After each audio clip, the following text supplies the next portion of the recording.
Hi, Ashley here and welcome to Funky Fresh Food. It's another week of the Great British Bake Off, which means yet another technical challenge. This week it's Marjolaine, something I've never heard of, but from looking through the ingredients I can see it's lots of nuts, eggs, sugar and butter. And because I think this is going to be a real sweet, sickly thing, I'm going to cut the recipe in half and only make half of it, but hopefully it'll be just as good as what Paul and Mary are hoping for. On my marks, get set, bake!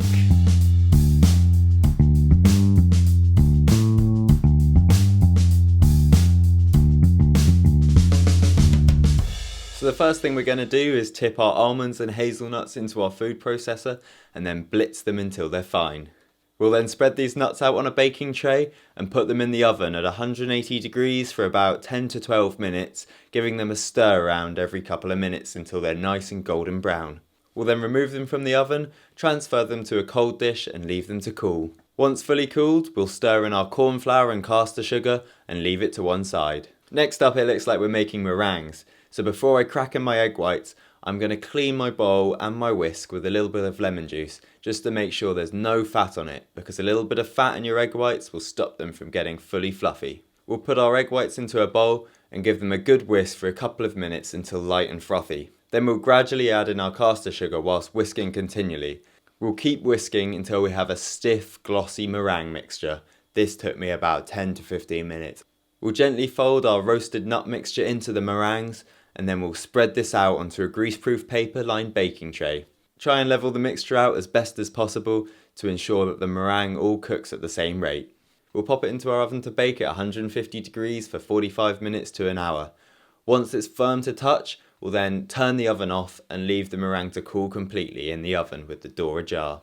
For our chocolate ganache, we're going to heat up our cream in a saucepan, break up our bits of chocolate into a bowl, and once the cream's reached boiling point, we'll tip it over the chocolate and give it a good mix around until it's all combined. We'll then leave it to cool until it's thickened up enough to pipe. For the praline, the Bake Off people are suggesting that you use blanched whole almonds, but I couldn't get them in my local shop, so I'm just going to use the blanched flaked almonds, which will be absolutely fine. I'm going to put these in a frying pan and toast them until they're nicely golden. I'll boil my sugar and water in a pan until it's all dissolved and turned a nice caramel colour. At this point, I'll remove it from the heat, stir in my toasted almonds, and then pour this into a dish lined with baking paper. In the Bake Off tent, they're probably going to be using silicone baking sheets, but I don't have them, and I know it's probably going to stick to my baking paper, so I've greased it up with a bit of coconut oil, which will stop it sticking and give it an extra nice nutty vibe. Once the praline's cooled completely, we're going to break it up into pieces, put it in our food processor, and then blitz it to a fine powder. Now the next step is making French buttercream, something I've never made before, so fingers crossed it'll turn out alright. We'll pour sugar, water and cream of tartar into a heavy base saucepan, give it a stir around and then bring it up to the boil. It says until about 115 degrees, but I don't have a thermometer, so I'm just going to do it until it's boiling quite rapidly, but still a very clear colour. We'll pop our egg yolks into a bowl, give them a whisk around, and then gradually add in our sugary water mixture and keep whisking until they're all combined. We'll keep whisking this mixture until it's cooled and thickened up, which took about 10 minutes using my arms, maybe about 5 if you're using an electric mixer, you lucky people. We'll then gradually add in our butter bit by bit, again whisking until it's all nicely combined. We'll then fold in our powdered praline mixture and then pop it in the fridge until we're ready to use it later. Our final ingredient to prepare is our flaked almonds, which we're going to toast in a pan until nice and golden. Now we're finally ready to start assembling this mammoth Marjolaine. We'll start this off by cutting our meringue mixture into 4 rectangles. Now as I'm only doing half the recipe, my Marjolaine's going to be half the length but the same width as the ones in the Bake Off tent. I think the key to cutting meringue is sawing continually, because one of mine cracked when I just decided to push it a bit, so get your sawing action ready. Now when you're layering up your Marjolaine, you're meant to go meringue, buttercream, meringue, chocolate ganache, meringue, buttercream, meringue.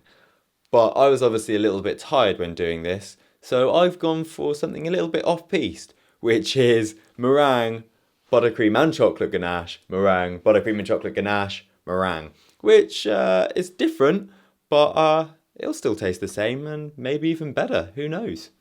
I decided to pipe my ganache and my buttercream onto my layers of meringue and then spread it out so I could get more of an even distribution and also so I didn't break the meringue.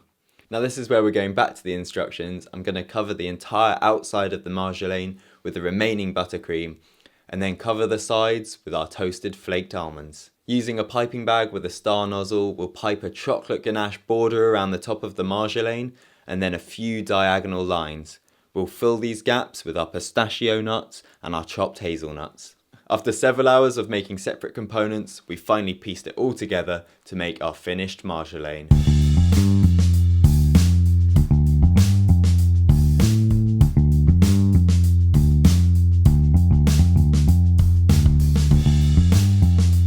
So I've just watched the Great British Bake Off's technical challenge and all the bakers on it did really well, which is a little bit annoying for me as that means I probably would have come last because my meringue was a little bit chewy.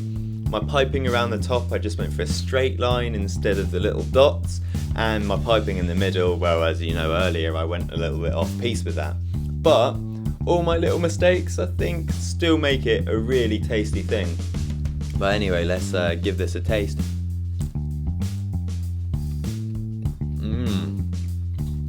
Wow, that is incredible. Like, it is really sweet, but it's got so many flavours going on there. The nice toasty, nutty flavour, sort of crispiness, the chewiness from the meringue, I really like that.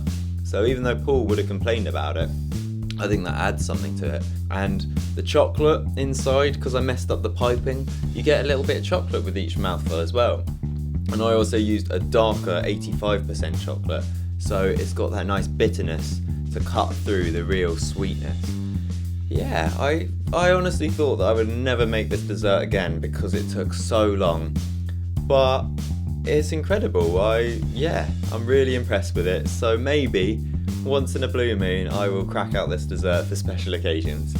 If you've enjoyed today's recipe, then please give me a thumbs up or write me a comment down below. And if you want to stay up to date with all my future recipes, then please subscribe. I am going to work my way through this cake now. Cups of tea, coffee. It's going to get done. Bye!